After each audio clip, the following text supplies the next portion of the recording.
हम्दु व लक शुक्र। अल्लाह रब्बुल आलमीन का बेपनाह करम और एहसान है कि अल्लाह ताला ने माजी की तरह फिर इस मरतबा मुझे ऑल इंडिया मजलिस इत्तेहादुल मुस्लिमीन की तरफ से उम्मीदवारी का मौका अता फरमाया। मैं इस नेमत गैर मुतरक़्क़बा के मिलने पर सबसे पहले अल्लाह रब्बुल आलमीन का शुक्रगुज़ार हूँ और अल्लाह रब्बुल आलमीन की शुक्रगुज़ारी के साथ हमारे मजलिस इत्तेहादुल मुस्लिमीन के कौमी सदर बैरिस्टर असदुद्दीन ओवैसी और उनके तमाम रफ़क़ा और ख़ास तौर पर शिमाली महाराष्ट्र के सदर अलहाज डॉक्टर खालिद परवेज़ साहब, नासिक ज़िले के सदर अलहाज अब्दुल मालिक यूनुस ईसा साहब और हम सब के सरपरस्त अलहाज यूनुस ईसा साहब, इन सभी लोगों का मैं बहुत बहुत शुक्रगुज़ार हूँ। पार्टी ने जिन उम्मीदों के साथ और तवक्कुआत के साथ मुझे उम्मीदवारी दी है, मैं इंशाअल्लाह उस पर पूरा उतरने की कोशिश करूँगा। हालात बज़ाहिर सख्त हैं, रास्ता दुश्वार गुजार ज़रूर है, लेकिन मायूस कुन नहीं। आदमी जब मैदान में आता है और मुकाबला होता है तो जाहिर बात है मुकाबले में दोनों पहलू साथ साथ लेकर के चलते हैं, लेकिन हालात के पेश नज़र ये बात लोगों के दिलो दिमाग तक पहुँचती है कि असबाब के दर्जे में फ़ैसला क्या आना है। हम अल्लाह रब्बुल आलमीन से बहुत पुरुम्मीद हैं और हमें अल्लाह की रहीम व करीम ज़ात पर पूरा भरोसा है कि इंशाअल्लाह कामयाबी हमारे हमरिकाब होगी। जिन उम्मीदों के साथ हमें जिम्मेदारी दी गई है उन जिम्मेदारियों को हम पूरा करेंगे। पार्टी की तंजीमी ढांचे और पार्टी के जिम्मेदारान को पार्टी की तरफ से जो जिम्मेदारी दी गई है, ख़ास तौर पर हम सभी हजरात साथ में थे, जिसमें हमारे सरपरस्त अलहाज यूनुस ईसा साहब, डॉक्टर खालिद परवेज़ साहब, अब्दुल मालिक यूनुस ईसा साहब, अब्दुल माजिद और मेरे साथ जो हमारे रफ़क़ा थे, उन तमाम लोगों को ये ज़िम्मेदारी हमारे कौमी सदर बैरिस्टर असदुद्दीन ओवैसी साहब ने दी है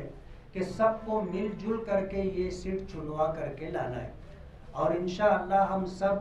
एकजुट हो करके काम करेंगे, कोशिश करेंगे। बाहमी मशवरे से हमें आगे कैसे जाना है, किन मुद्दों पर इलेक्शन लड़ना है, हमारा क्या मंशूर होगा, उन तमाम चीज़ों को ले करके हम आइंदा आप हजरात के सामने दोबारा आएंगे। जहाँ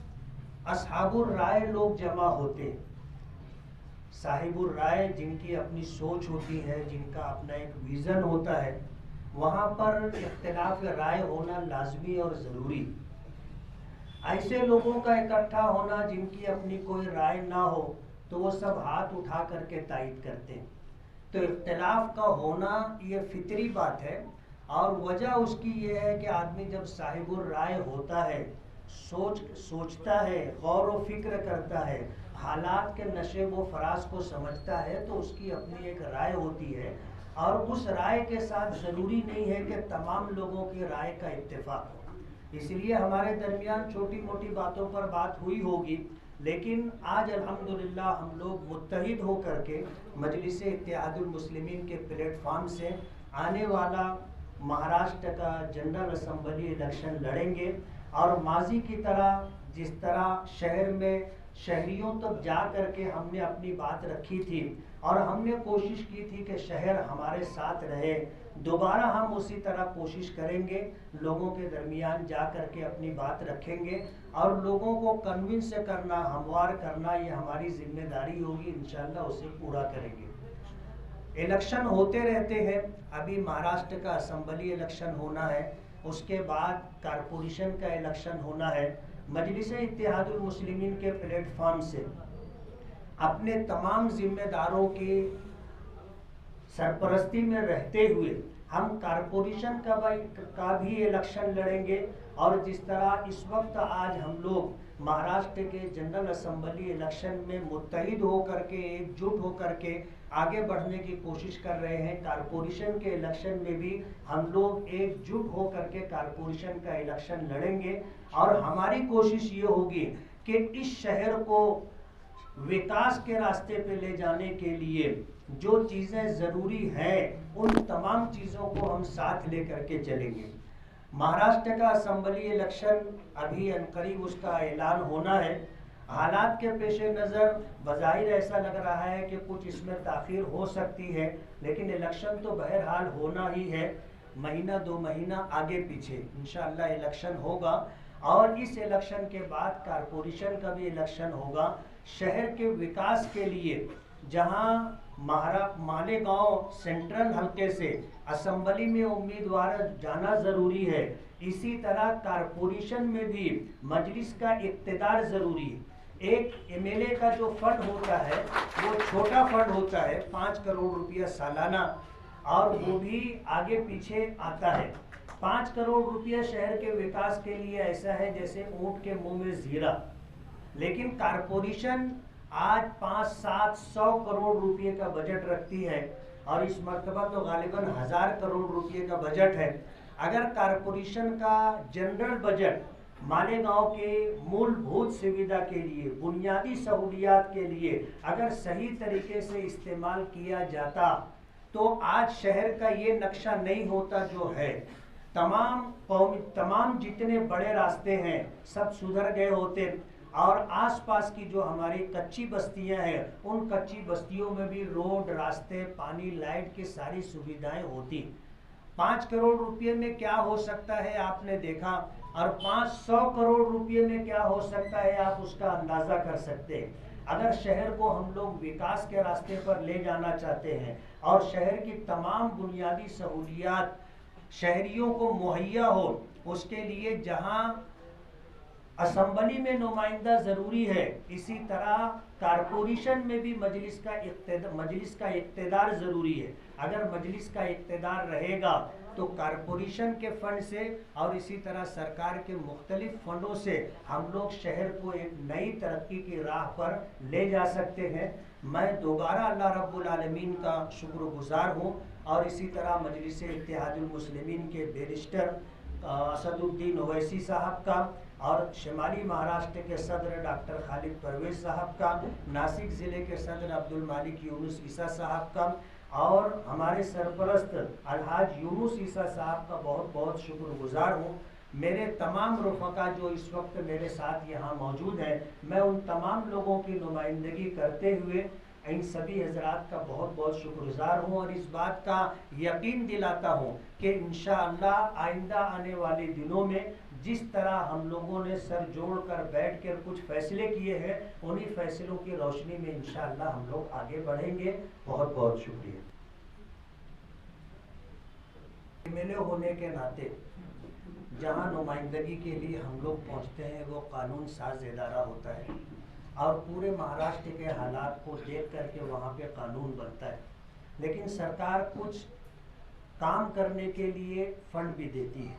और वो फंड जो 5 करोड़ रुपये का है वो तो हर एक एमएलए को मिलता है, लेकिन अपनी कॉन्स्टिट्यूंसी के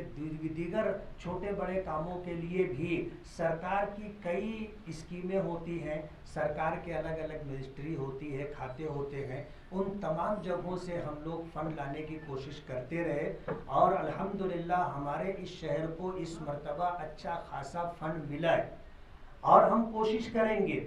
कि ज़्यादा से ज़्यादा फंड ला करके शहर को जो है विकास के रास्ते पर लेकर के जाएं। हमने शहर में जो काम किया है, आज हम ही नहीं शहर के लोग भी इस बात को मान रहे हैं कि अल्हम्दुलिल्लाह शहर में काम हुआ है और होगा इंशाअल्लाह। 5 साल पहले आपके साथ और लोग जुड़े थे, अभी आपने कहा कि असाबुर राय जहाँ होते वहाँ इख्तिलाफ होता है, तो उनके दूर होने की वजह में कुछ इख्तिलाफ है या फिर उन्होंने रास्ता अपना बना लिया? इस पर थोड़ी सी वजाहत कर दे तो। बहुत सारी चीज़ों की वजाहत इंशाअल्लाह हम लोग जलसे में करेंगे, लेकिन मैं आपको ये बात बताना चाहता हूँ कि आज हमारी सियासी तौर पर हमारा ये पहला कदम है, और इंशाअल्लाह आइंदा आने वाले दिनों में देखोगे कि छोटी मोटी बातों को लेकर या किसी वजह से नाराज़गी है, जो साथी हमसे दूर हो गए इंशाअल्लाह वो सब वापस आएंगे। करने के लिए है या फिर और कुछ प्रोग्राम मजलिस के प्लेटफॉर्म से होगा? ऐसा मुझे लगा कि शायद इम्तियाज जलील आने वाले दिनों में दौरा करेंगे या कुछ और प्रोग्राम है, तो उस बारे में कुछ तफसील है आपके पास?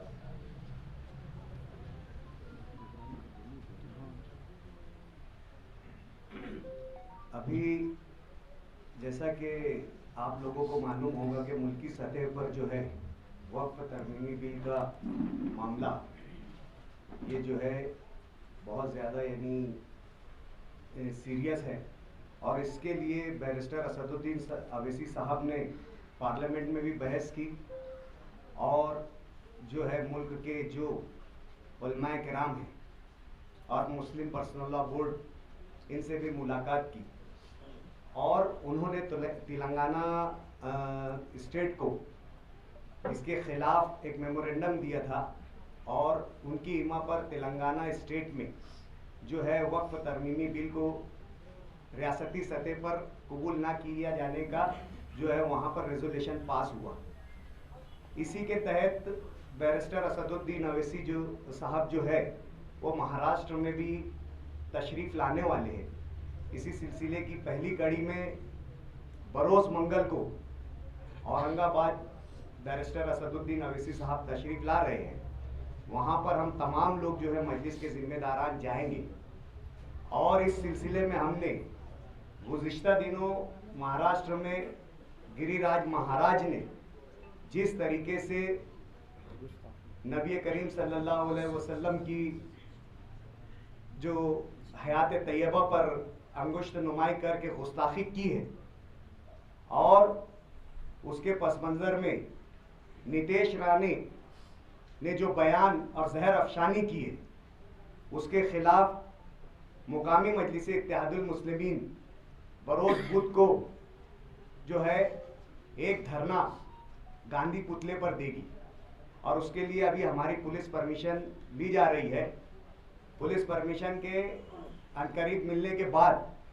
हम इसका अखबार में और दीगर प्लेटफॉर्म से जो है इस धरने का ऐलान, टाइम और वक्त का जो भी तयन होगा वो ऐलान करेंगे। 2012-13 में जो है मुसलमानों की पसमानदगी के ताल्लुक से जो है मरकज़ी सतह पर एक कमेटी का तश्कील दिया गया था, एक कमेटी तश्कील दी गई थी, और जिसके ज़िम्मेदार और सदर जो थे उस वक्त सच्चर साहब थे, इसलिए उस कमेटी का नाम सच्चर कमेटी रखा गया। महाराष्ट्र में मुसलमानों की पसमानदगी के असबाब में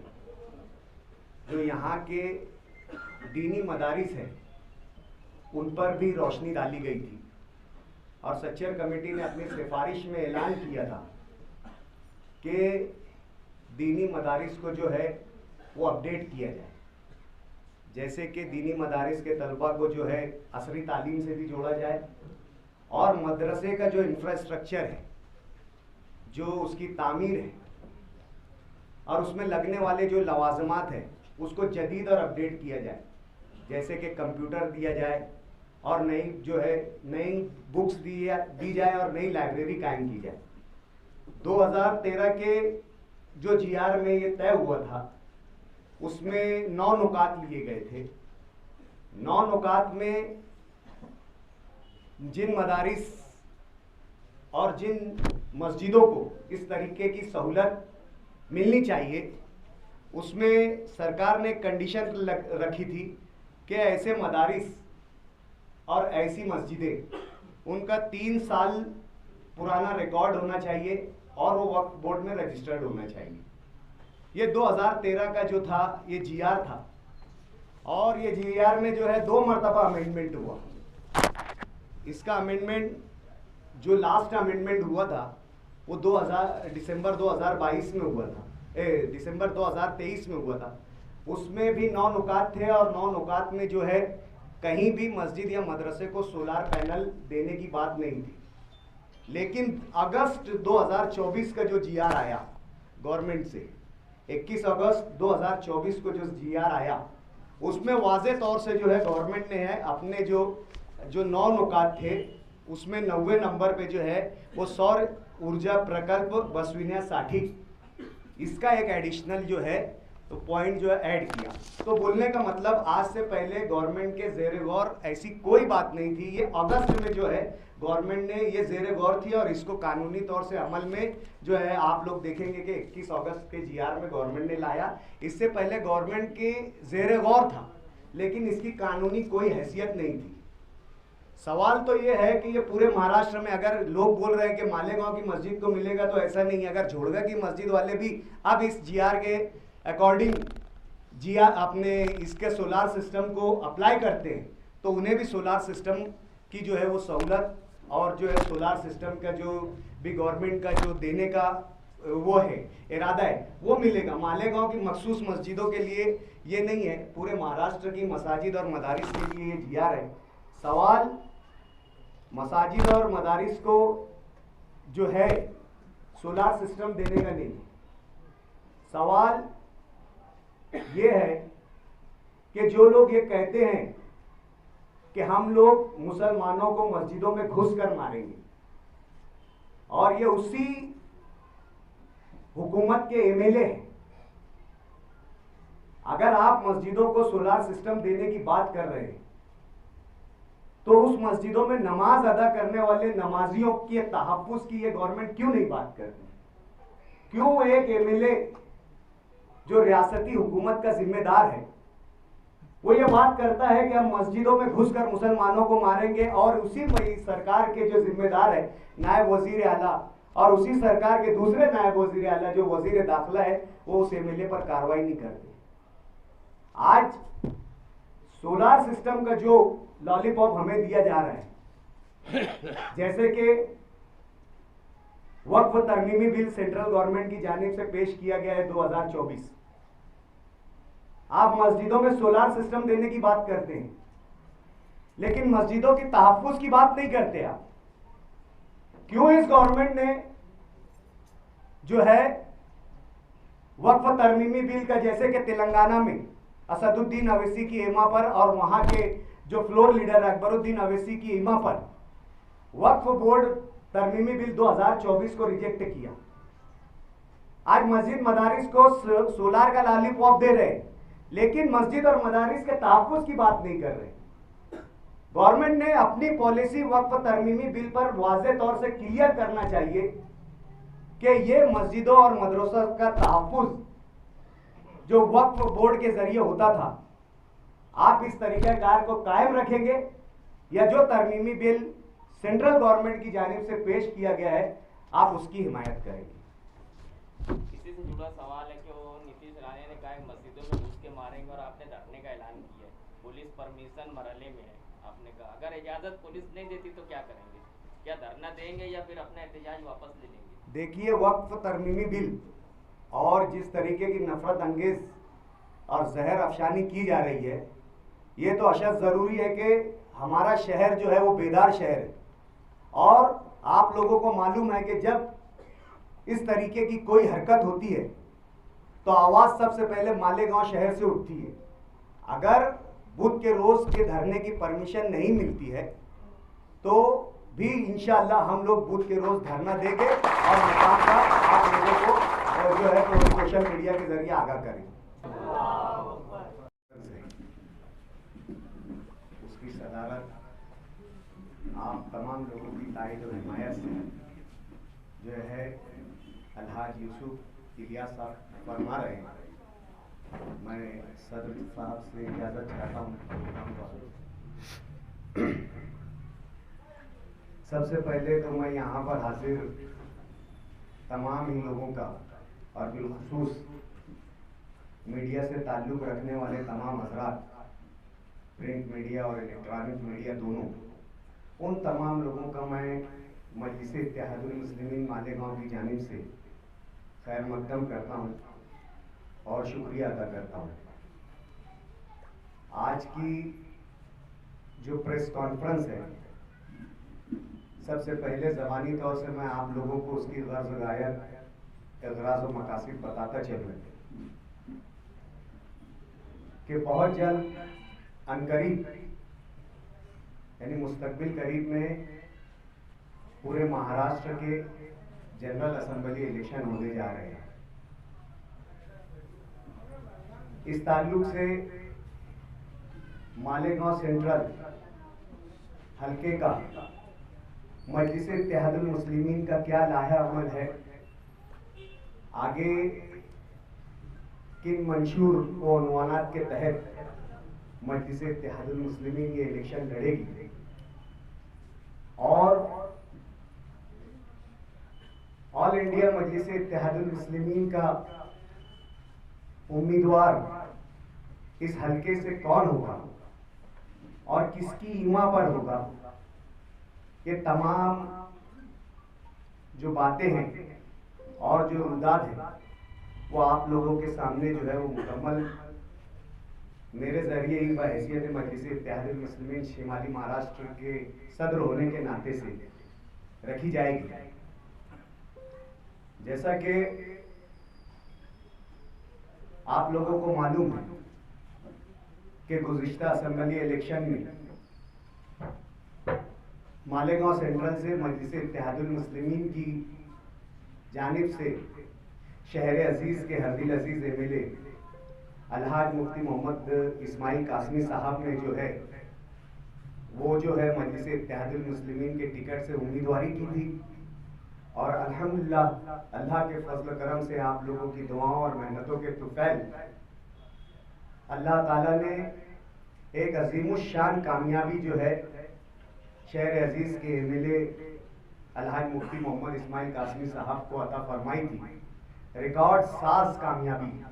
1,17,000 महाराष्ट्र की तारीख में इतनी बड़ी वोट उस असेंबली इलेक्शन में किसी ने नहीं हासिल की थी और बहुत ही क्लियर मार्जिन से जो है मुफ्ती मोहम्मद इस्माइल कासमी साहब ने जो है वो इलेक्शन में कामयाबी हासिल की थी। 5 साल मुसलसल मुफ्ती मोहम्मद इस्माइल कासमी साहब पार्टी से जुड़े रहे। जहां जहां जरूरत पड़ी पार्टी को, मजलिस को, वहां वहां मौसूफ ने अपनी खिदमत अंजाम दी। नजरियात में इख्तिलाफ होना और ख्यालात में इख्तिलाफ होना ये जिंदा कौमों की निशानी है और ऐन इंसानी फितरत का तकाजा है।